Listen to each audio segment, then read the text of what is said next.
Bonjour à tous, j'espère que vous allez bien. Aujourd'hui, on a le droit à une capsule Myself Training and Nutrition qui va être disponible sur YouTube. Si vous voulez avoir le lien, ça va être dans notre bio Instagram et Facebook. Super simple à faire, vous cliquez sur le lien Instagram et ça vous amène directement sur la vidéo. La vidéo du jour, en fait, ça va être de regarder 3 tips qui va vous aider à rester assidu au niveau de votre diète. On le sait, l'alimentation est une grande partie de nos résultats, autant en prise de masse musculaire qu'en perte de poids, raffermissement, optimisation de la composition corporelle. Peu importe le terme que vous voulez utiliser, l'alimentation, c'est un must d'être le plus précis qu'on peut. Donc, aujourd'hui, on regarde ça ensemble, ces 3 tips-là. Bonne vidéo!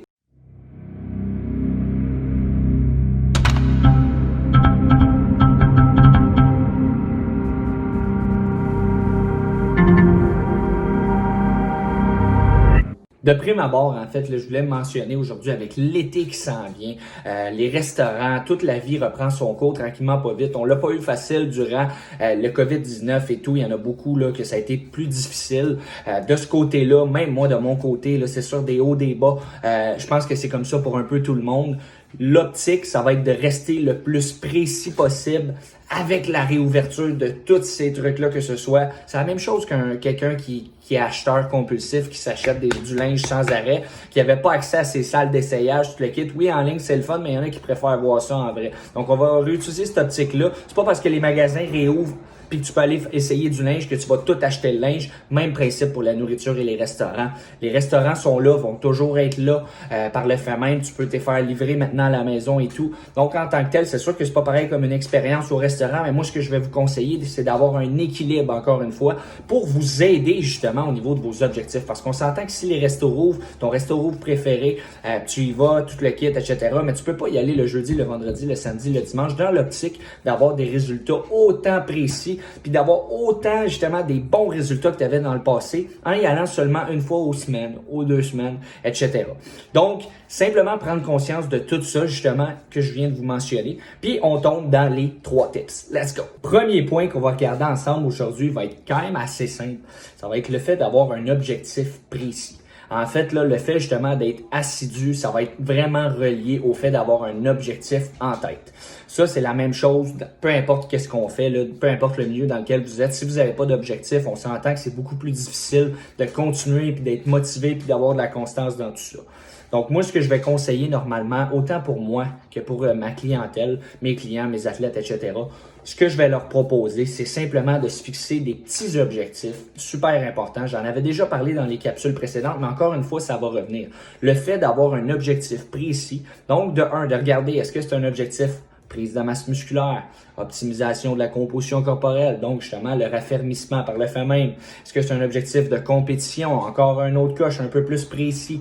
Quel type d'objectif on a devant nous et c'est quoi qu'on désire atteindre sur du long terme et sur du court terme. Donc, après ça, après avoir regardé justement tous ces différents objectifs-là, ça va être de regarder, bon, maintenant, est-ce que j'ai besoin de quelqu'un pour me supporter là-dedans ou j'ai les connaissances nécessaires pour me permettre de faire ça? Il y a beaucoup qui pensent qu'ils ont les connaissances. Moi, ce que je vous encourage à faire, c'est demander l'opinion de certaines personnes en qui vous avez confiance pour savoir est-ce que j'ai les connaissances ou j'ai pas les connaissances. Moi, de mon côté, je préfère le fait d'avoir un entraîneur. Moi-même qui est entraîneur, j'ai un entraîneur. Pourquoi? Parce que je veux son opinion. J'ai confiance en lui. Je sais qu'il a accompli certaines choses. Donc, moi, je me fie à lui pour qu'il me donne une opinion envers ce que je peux faire. Oui, je pourrais me coacher. Oui, je pourrais faire mes plans. Mais au bout de la ligne, est-ce que j'aurais les mêmes résultats? Non. Parce que quand on se coach soi-même, on n'a pas la même opinion de soi que quelqu'un d'un œil externe aurait de nous. Donc, c'est l'optique d'avoir un entraîneur qui va vous donner son opinion, qui va être honnête envers vous et qui va justement vous guider dans l'atteinte de tous vos résultats. C'est de là qu'après ça, ça va être de regarder pour travailler autour de cet objectif-là. Donc, justement, exemple que c'est un objectif de composition corporelle, quelque chose qui peut être motivant puis vous garder motivé, bon, ben, ça va être de prendre le pourcentage de gras, qui est une unité de mesure et qui, non, de nos jours, n'est plus nécessaire de travailler avec ça. Reste que ça peut être motivant pour certaines personnes d'avoir le body fat qui diminue de semaine en semaine, la masse musculaire qui monte de semaine en semaine, etc. Ça, c'est très important. Selon le cas, je pense que ça peut être intéressant de travailler avec le pourcentage de gras. Reste que encore une fois, n'est pas nécessaire. Sinon, ça peut être simplement des photos. On peut comparer les photos de semaine en semaine, etc. Regardez aussi que ce soit, exemple, un objectif de powerlifting. Donc, les charges montent de semaine en semaine selon la programmation, etc. La progression se fait de semaine en semaine selon les pourcentages demandés et tout, en RPE et tout. Donc, tout ça, ça peut être mesuré et c'est justement ça. On désire avoir un objectif qui peut être mesuré. Dans cette optique-là, ça va vous aider à garder votre constance au niveau de votre nutrition. Ça, c'est clair et précis.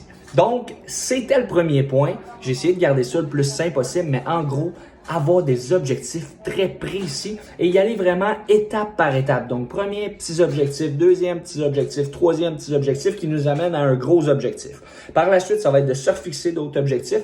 C'est ça qui, moi, m'a aidé. Parce que sinon, c'est beaucoup trop facile de se dire, bon, ben, j'ai pas d'objectif, fait que, regarde, je vais manger ma croustade aux pommes samedi.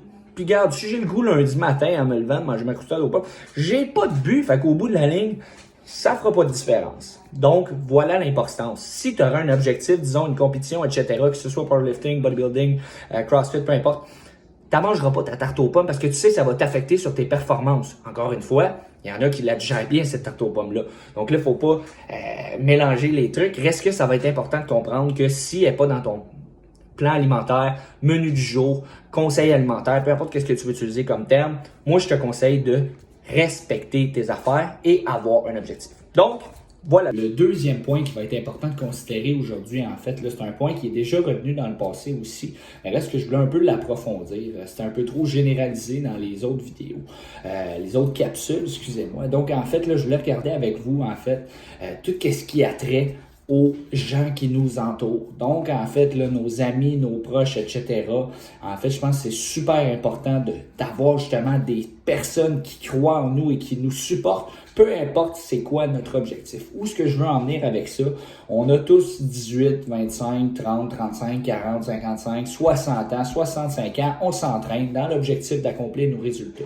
Ce serait triste, justement, d'avoir des amis qui ne croient pas en nous, en nos résultats, puis que ça fait en sorte que tabarouette, j'ai une super de belle semaine, mais quand je vais voir mes amis le vendredi, samedi soir, au 5 à 7, etc., on prend un petit verre de vin, vino, une bière, etc., peu importe ce que vous préférez. Puis finalement, ça devient que c'est rendu une routine, puis que tabarouette, ça devient le jeudi, vendredi, samedi, soir, puis c'est pas juste une consommation, ça va à une fois, deux fois, trois fois, quatre fois, 5 verres de vin, ça peut se rendre jusqu'à là parfois. Donc justement, d'avoir des amis qui pas nécessairement ont les mêmes objectifs que nous, mais qui en fait vont nous supporter puis qui vont comprendre le fait que tabarouette, je peux avoir du fun sans avoir d'alcool, sans avoir de drogue, etc. Juste être moi-même avec mon verre d'eau, juste ici, mon shake, etc. pour justement avoir plus de résultats, avoir plus de constance au niveau de tes résultats. Parce que c'est sûr que c'est tentant, justement, ton vendredi, samedi soir, de te la couler douce. Mais si tu as eu une tabarouette de belle semaine, ça devient très triste d'avoir un manque de support par rapport aux gens. Puis c'est pas de blâmer les autres. Tu es toujours responsable de tes propres décisions. Mais reste que il y a quelqu'un qui a déjà dit que la somme de gens qui t'entourent, donc les 5 personnes qui t'entourent le plus souvent, ben ça va être ta somme à toi. Donc, en tant que tel, que tu vas ressembler et être influencé par ces 5 personnes-là qui t'entourent le plus. Donc, en tant que tel, c'est super important de s'entourer de gens, que ce soit ta famille, tes amis, etc., puis que ta barouette y croit en toi, puis que tu leur fasses comprendre, parce qu'il y en a qui comprendront pas. Exemple, que tu leur expliques que tu as un objectif justement au niveau de ta composition corporelle, puis que là, ben, faut pas que tu triches ou faut pas que tu prennes d'alcool, etc. Ça devient difficile à expliquer parfois. Donc, tu peux leur expliquer, puis ta barouette, peut-être qu'ils vont prendre part à tout ça, puis qu'ils vont justement t'aider dans tout ça, te supporter et tout, et qu'ils vont comprendre par le fait même. Ça se peut que d'un autre optique, ils comprennent pas. Quand ça arrive qu'ils comprennent pas, ben t'as juste à respecter tes trucs, à être avec toi-même, puis essayer justement de parler à du monde qui croit, eux, en ce que tu fais, puis qui te ressemble par le fait même. Donc ça, c'est des trucs, que ce soit avec la famille, les amis, etc. C'est pas de tasser du revers de la main tous ceux que t'aimes, etc. C'est juste de t'entourer de des gens qui croient à ce que tu fais, justement, croient en quoi tu aspires et qui vont t'aider justement à accomplir plusieurs choses, étant donné qu'ils vont croire en toi puis qu'ils vont te supporter et qui te guideront pas seulement vers ce qu'eux font, soit ça peut être prendre un verre de vin le vendredi, samedi, dimanche soir, mais c'est correct. On respecte ça. Tout ce que vous faites, on va le respecter à 100%. Reste que c'est important de considérer que si tu as un objectif de composition corporelle, là, on parlait de respecter sa diète. Ça, c'est sûr à 100% que la somme des gens qui vont t'entourer va t'aider à persister au niveau de ta diète. Ça, c'était le deuxième point. Le troisième point qu'on va regarder aujourd'hui ensemble va être bien simple. En fait, là, on va parler de la flexibilité nutritionnelle que je vous ai déjà parlé. En fait, la flexibilité, chez Myself Training Nutrition, c'est un truc que j'utilise pour moi-même, pour mes clients et athlètes. En fait, on parle de la diversité alimentaire, de la flexibilité nutritionnelle. Donc, le troisième truc, c'est justement d'aimer ce que vous mangez, mais d'avoir de la diversité alimentaire. Pourquoi? Parce que c'est sûr que ça va être tentant, justement, si vous mangez toujours la même chose, d'aller manger, tabarouette, un bon tartare. D'aller manger, tabarouette, des crêpes, d'aller manger des brioches, etc. Mais aujourd'hui, ce que je désire vous dire, c'est que c'est tout possible de manger ça et que ça soit justement sans lactose, sans gluten, moins inflammable. Il y en a des gens qui vont le tolérer, le lactose, le gluten. Reste que c'est important de considérer qu'ils vont avoir certains impacts en lien avec votre inflammation. Donc, tout ça, c'est important de le prendre en considération dans l'optique que, tabarouette, si tu veux faire ça toute ta vie, t'es mieux d'aimer ça longtemps. Ça devient plate longtemps faire ça pendant 20 ans. Il y en a qui réussissent à le faire. Il y en a qui sont des militaires, puis que tabarouette, boum, boum, boum, boum, boum, puis qu'ils réussissent à persister dans ça, puis ils vont avoir des résultats, puis ils vont avoir du succès, puis tout le kit. Mais est-ce que c'est le cas de tout le monde? Non. C'est pourquoi c'est pas juste pour des gars de compétition qu'on va vouloir qu'ils soient sa coche. C'est le fun pour quelqu'un, justement, qui désire simplement améliorer sa composition corporelle, que ça l'aide pas à être comme un gars qui est dans la compétition. C'est pas normal. C'est supposé d'être simple, c'est supposé d'être plaisant. On est supposé d'aimer ce qu'on mange, justement, dans l'optique d'avoir de la constance, dans l'optique justement de continuer à aimer cette route-là qui va nous mener à notre premier petit objectif, deuxième petit objectif, troisième petit objectif, notre gros objectif. Donc ça, c'est important. Puis aujourd'hui, en fait, je suis pas là pour vendre quoi que ce soit, je suis là simplement pour vous mentionner ce qui fonctionne chez moi et chez mes clients dans leur objectif. En fait, là, c'est super important, puis c'est overrated, parce qu'il y en a, oui, effectivement, tu vas avoir des résultats sur un type de diète, un autre type de diète, un autre type de diète. Une chose qui est importante à considérer ici, c'est qu'on est tous différents, mais sais-tu quoi?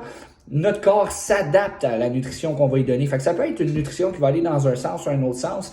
L'important, c'est ce qui marche pour toi. Donc, nous, ce qu'on a remarqué qui marchait, c'est vraiment la flexibilité nutritionnelle sur la constance, sur l'humeur en tant que telle. Tu es heureux de manger ce que tu manges, etc., en ayant de la diversité alimentaire et tout, sans manger toujours ton poulet. Bon, ça fait en sorte que ça va t'aider au niveau de ta constance, tant mieux. Fait que ça, c'était notre troisième truc. Écoutez, je n'irai pas plus loin que ça relatif à ça. C'est vraiment un autre super de truc qui fonctionne chez nous au niveau de la diversité alimentaire. Donc, si vous avez des questions en lien avec ça, n'hésitez pas. C'était le troisième point.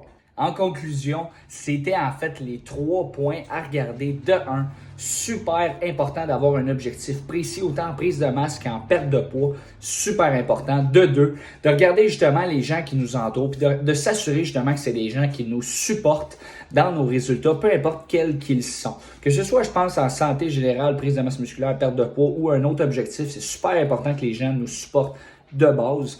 Donc ça, c'était le deuxième point. Puis le troisième point était en fait super important, la diversité alimentaire, s'assurer qu'on aime ce qu'on mange, un autre must. Alright? Donc passez une belle journée. J'espère que vous avez aimé la vidéo. Si oui, likez la vidéo. Vous pouvez vous abonner aussi, subscribe à notre chaîne YouTube. Puis plus qu'on a du monde qui aime ça, plus qu'on va vous en faire des vidéos. Alright? Donc attention à vous autres, guys. Ciao!